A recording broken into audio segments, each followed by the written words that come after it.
Columbus, Ohio, August 30th, 2025. Anticipation electrified the air. The city was buzzing with excitement, as if the entire college football world had converged on this one place, on this one night. Streets were flooded with fans hours before kickoff, tailgates stretched for blocks, and the energy was palpable. It wasn't just another game day, it felt like the beginning of a new era. This wasn't just a season opener, it was the highly awaited debut of Arch Manning, football royalty, as Texas's starting quarterback. The Manning name alone carried a legacy: grandson of Archie, nephew of Peyton and Eli, yet Arch was determined to carve out his own story. As he jogged onto the field, every camera lens and every pair of eyes followed his every move, searching for signs of greatness. The hype was overwhelming. Manning was already the Heisman favorite and projected top NFL draft pick before his first snap. Sports networks ran endless features, analysts debated his potential, and social media buzzed with speculation. Could he live up to the impossible expectations? Would he be the next college football superstar, or would the pressure prove too much? NFL scouts filled the stands, eager to witness the next potential franchise star. Representatives from nearly every team were present, their eyes glued to every throw, every warm-up rep, every interaction with teammates. For them, this was more than a college game. It was a glimpse into the future of the NFL, a chance to see if Manning could be the cornerstone of a franchise. For Texas fans, Manning's arrival symbolized a return to glory, the missing piece for a championship run. Decades of longing for another national title had built to this moment. The burnt orange faithful believed that with Arch under center, anything was possible. Chants of "Hook 'em" echoed through the stadium, hope and pride shining in every face. The stage was set, number 1 Texas versus number 3 Ohio State, under the primetime lights. The stakes couldn't be higher. The nation watched as two storied programs prepared to clash, each with championship dreams and something to prove. The atmosphere was electric, the tension almost tangible. All eyes were on Manning, the weight of a legendary name and sky-high expectations pressing down.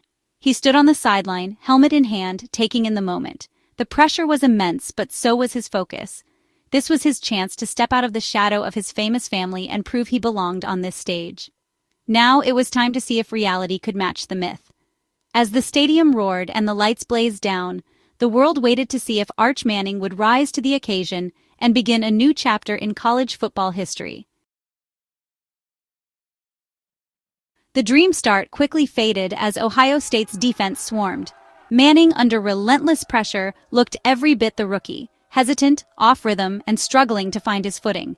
Passes sailed high or fell short, and the offense stalled repeatedly. The Buckeyes' defensive line rattled him, and the Texas offense failed to score in the first half. Manning's downfield attempts were fruitless, including a costly interception that killed a promising drive. The stadium's buzz turned to unease as Texas fans watched their star falter. Every misstep was magnified by the Manning name in the pregame hype. The first half was a harsh introduction to the realities of elite college football. Late in the third quarter, Texas finally pieced together a promising drive. After a grueling 15-play march, they stood inches from the end zone, first and goal at the 1. 4 tries, including a quarterback sneak by Manning, all denied by Ohio State's defense. The turnover on downs was a crushing blow, emblematic of the day's frustrations. Texas failed twice in the red zone, leaving crucial points on the field. 4 drives ended on downs, a rare and costly trend. The image of Manning stopped short became the symbol of the Longhorns' struggles. In games like this, the margin between triumph and heartbreak is measured in inches. In the tense halftime locker room, Coach Sarkisian shifted from strategist to mentor. The air was thick with anticipation and anxiety as players replayed the first half in their minds.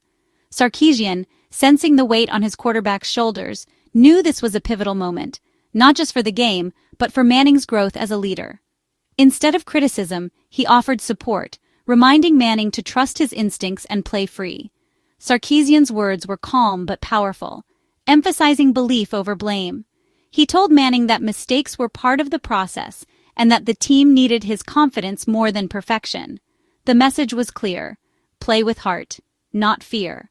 The staff simplified the game plan, emphasizing quick throws and getting Manning involved in the run game.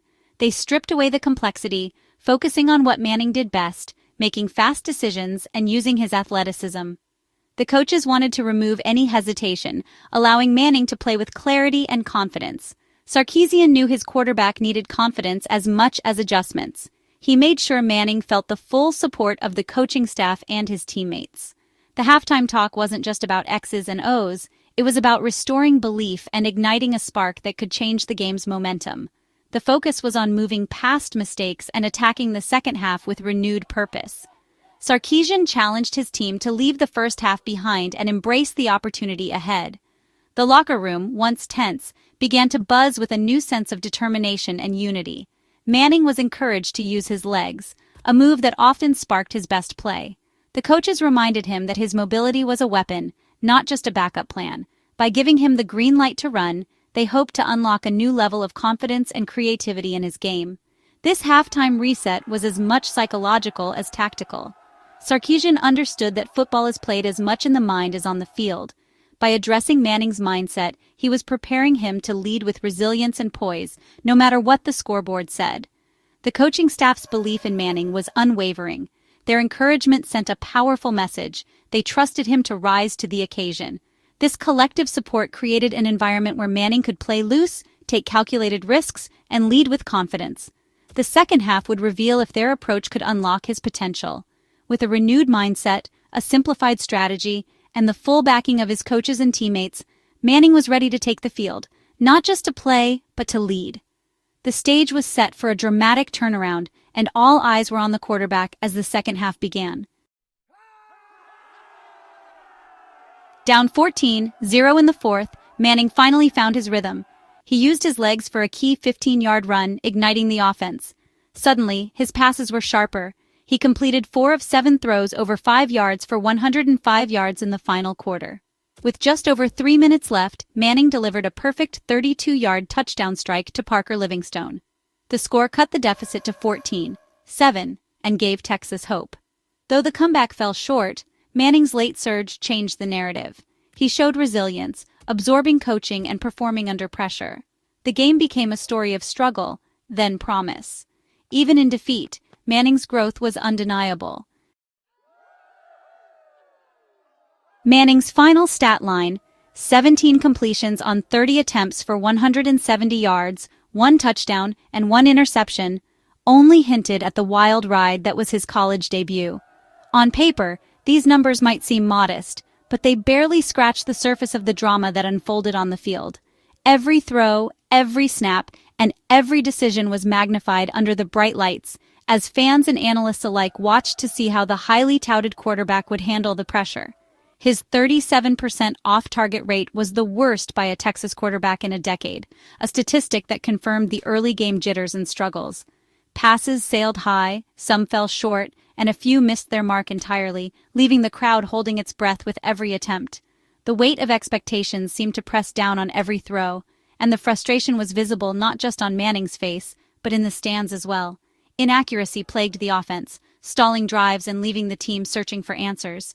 The rhythm was off, and the usually electric Texas offense sputtered, unable to find its groove. Fans, who had come hoping for fireworks, instead watched as promising drives fizzled out and the scoreboard remained stubbornly unchanged. Yet, even as the passing game faltered, Manning's athleticism shone through. He took matters into his own hands, rushing 10 times for 38 yards. One pivotal fourth-quarter scramble, in particular, electrified the stadium and showed that he could make plays when it mattered most. His ability to escape pressure and pick up crucial yards on the ground gave the offense a much-needed spark. Texas outgained Ohio State on the ground, a bright spot for the retooled offensive line. The running game, often overlooked, became a source of hope as the Longhorns found success moving the ball between the tackles. The offensive line, featuring several new faces, held their own against a tough Buckeyes front, opening lanes and giving the backs room to operate. But the story of the night was also one of missed opportunities. 4 turnovers on downs and 2 failed red zone trips told the story of a team that couldn't quite finish when it mattered most. Each time the Longhorns threatened to seize momentum, a critical mistake or a stout defensive stand by Ohio State turned them away, leaving points on the field and frustration mounting. For Manning, these numbers are just a starting point, a baseline from which to grow. The stat sheet may look underwhelming, but it's a snapshot of a young quarterback learning on the job, adjusting to the speed and complexity of the college game. Every misstep is a lesson, every success a building block for the future.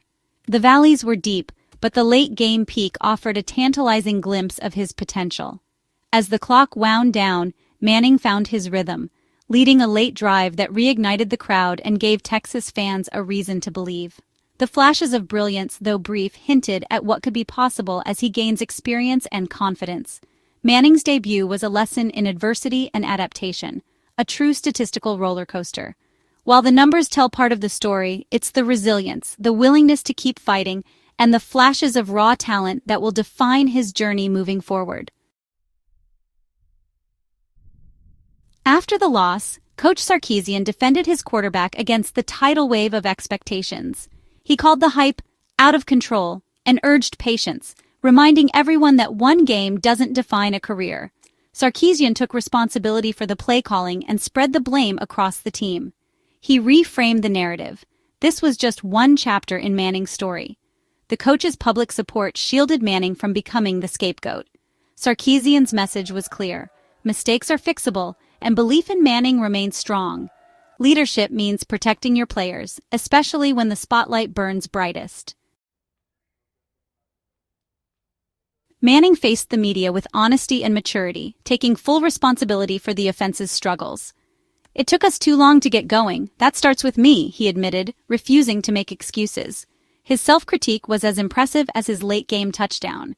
Manning acknowledged the need for a complete 60-minute performance. He was already focused on improvement, not dwelling on the loss. The season was young, and his attention shifted to the next challenge. His promise was simple: get better, one game at a time. Humility and determination, traits that bode well for the journey ahead. In today's world, it's easy to judge a player by one game, but that would be a mistake with Arch Manning. Every great quarterback, even his famous uncles, stumbled early in their careers. Adversity is a necessary ingredient for greatness. The loss in Columbus is a lesson, not a verdict. Texas's upcoming schedule offers a chance to build rhythm and confidence. Patience is key. The journey is a marathon, not a sprint. Manning's talent and character are clear. Now he needs time to grow. One game is just the beginning of a long story. The season and Manning's legacy are still being written.